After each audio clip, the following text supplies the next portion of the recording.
বাংলায় একটা প্রচলিত প্রবাদ বাক্য আছে, পয়সা থাকলে ভূতের বাপেরও শ্রাদ্ধ হয়। কিন্তু তাই বলে ভূত পুজো? আগে হ্যাঁ, বৈচিত্র্যময় এই বাংলায় সবই সম্ভব। নমস্কার বন্ধুরা, ঐতিহ্যের গল্পে আজ অনেক দিন পর আমি আবারও একটা ভিডিও নিয়ে এসেছি আপনাদের সঙ্গে, যা আপনাদের অনেকেরই অজানা। ভূতের পুজো। আমরা তো বিভিন্ন দেবদেবীর পুজো করি, কিন্তু ভূতেরও পুজো হয়, এটা কি আপনাদের জানা আছে? জানা না থাকলে আজ এই ভিডিওর মাধ্যমে জেনে নিন এই অবিশ্বাস্য গ্রাম বাংলার এই লৌকিক আচার। ভিডিওর শুরুতে সকলের কাছে আমি অনুরোধ করব, আপনারা যারা আমার চ্যানেল সাবস্ক্রাইব করেননি তারা দয়া করে আপনারা সকলেই আমার এই চ্যানেলটি সাবস্ক্রাইব করুন। ভিডিওটি স্কিপ না করে পুরোটা শুনুন। আশা রাখছি পুরোটা শুনবেন। নদিয়ার ফুলিয়া কেবল তার তাঁত শিল্পের জন্যই বিখ্যাত নয়। এই অঞ্চলে পয়লা বৈশাখের দিন বেশ কিছু ব্যতিক্রমী লৌকিক আচার অনুষ্ঠিত হয়। ফুলিয়ার চড়ক উৎসব বেশ ব্যতিক্রমী। চড়কের সময় কেবল নীল অর্থাৎ শিবেরই পুজো করা হয় না, সম্মান জানানো হয় তার সাঙ্গপাঙ্গ ভূত প্রেতদেরকেও। তাই চড়কের সমাপ্তি হিসেবে পয়লা বৈশাখের দিন ফুলিয়ার মাঠপাড়ার কালী মন্দিরের সামনে 12 ভাই বৈশালী বা 12 ভূতের পূজা অনুষ্ঠিত হয়। মাটিতে লাল রং দিয়ে আঁকা হয় 12টি ভূতের প্রতিকৃতি। তারপর একযোগে সেগুলির পুজো চলে। পুরোহিত ব্রাহ্মণ নন, চড়ক সন্ন্যাসী হাঁটু গেড়ে বসে পুজো করা হয়। পুজো চলতে চলতে পুরোহিতের ওপর 12 ভূতের ভর আসে। তিনি অদ্ভুত অঙ্গি ভঙ্গি করতে থাকেন, চোখ লাল হয়ে যায়। আরতি করতে করতে ধনুচু নিয়ে দৌড়ে বেড়ান সারা পাড়া। এই 12 ভূতের পূজার মধ্য দিয়ে চড়ক উৎসবের সমাপ্তি হয়। পয়লা বৈশাখের দিন ফুলিয়ার তালতলা বৈচা বসাক পাড়ায় এক ব্যতিক্রমী অপদেবতার পূজা হয়। স্থানীয় বাসিন্দারা একে বলেন ভূত দেবতা, বড় দেবতা, স্কন্দকাটা বা নিশিকান্ত। ভূত দেবতার মূর্তি বড় অদ্ভুত। মাটিতে হাত পা ছড়িয়ে শুয়ে থাকা মাটির তৈরি কবন্ধ ভূতের মূর্তিকেই দেবতা রূপে পূজা করা হয়। প্রায় 15-16 ফুট লম্বা, গদার মতো 2 হাত, ডান হাত ওপরে তোলা, বাম হাত নিচে, বুকে বড় বড় চোখ, পেটে বিশাল নাক আর মুখ, মুখের থেকে বেরিয়ে আছে লম্বা জিভ। গায়ের রং ভূষকালির মতো, চোখ আকাশ পানি, নিম্নাঙ্গে টকটকে লাল ধুতি, গলায় জড়ানো থাকে কাপড়ের মালা।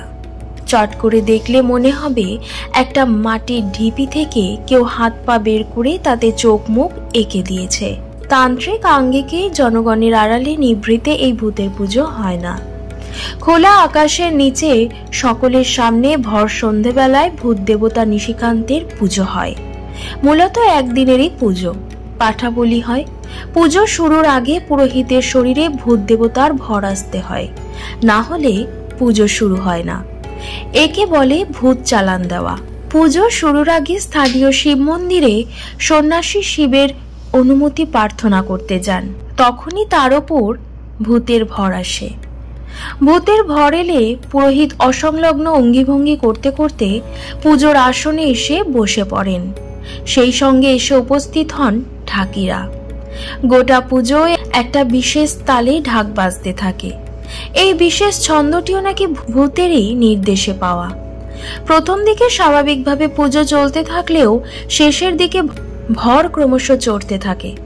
তখন পুরোহিত মাটিতে আঙুল দিয়ে আঁচড় কাটেন, মাথা ঠোকেন, অদ্ভুত সব মুদ্রা দেখান, মাটিতে নিজের শরীর আছড়ান, আসন ছেড়ে দৌড়ে বেড়ান, আবার আসনের সামনে এসে আছাড় খেয়ে পড়ে যান।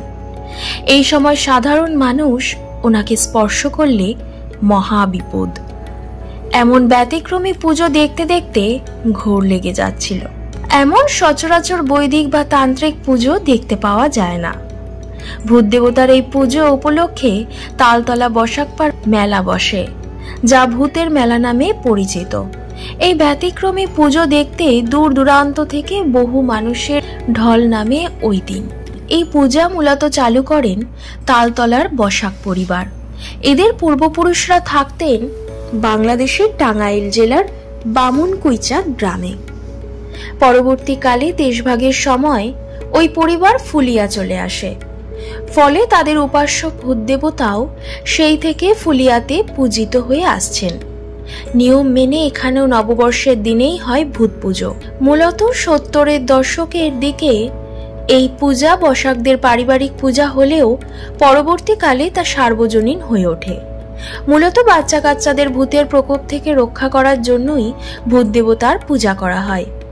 একই সঙ্গে ভূত দেবতা রোগহর্তা বলে মনে করেন গ্রামবাসীরা। গ্রামবাসীরা মনে করেন বাবা ভোলানাথের যে সকল ভূত প্রেত অনুচর বৃন্দ আছেন তাদের মধ্যে প্রধান হলেন নিশিকান্ত।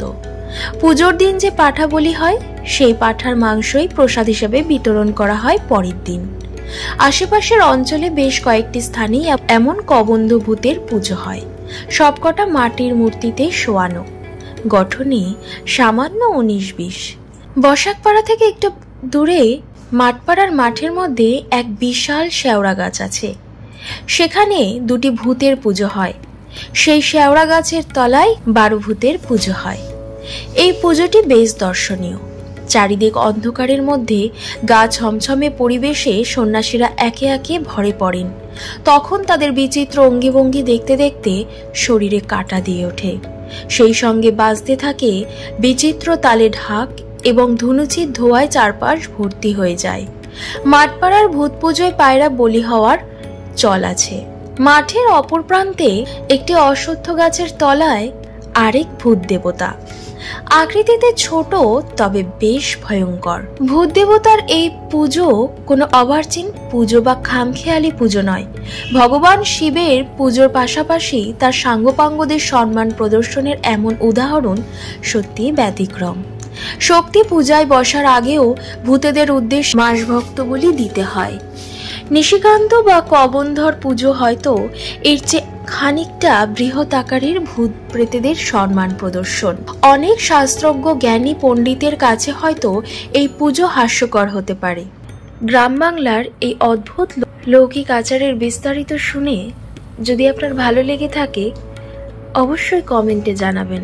আর অবশ্যই এটাও জানাবেন এই ভূতের পুজো সম্পর্কে আপনারা আগেও শুনেছেন কিনা। পুরোটা শোনার জন্য আপনাদের সকলকে ধন্যবাদ। আপনারা সকলেই ভালো থাকুন, সুস্থ থাকুন আর আমার চ্যানেলের পাশে থাকুন।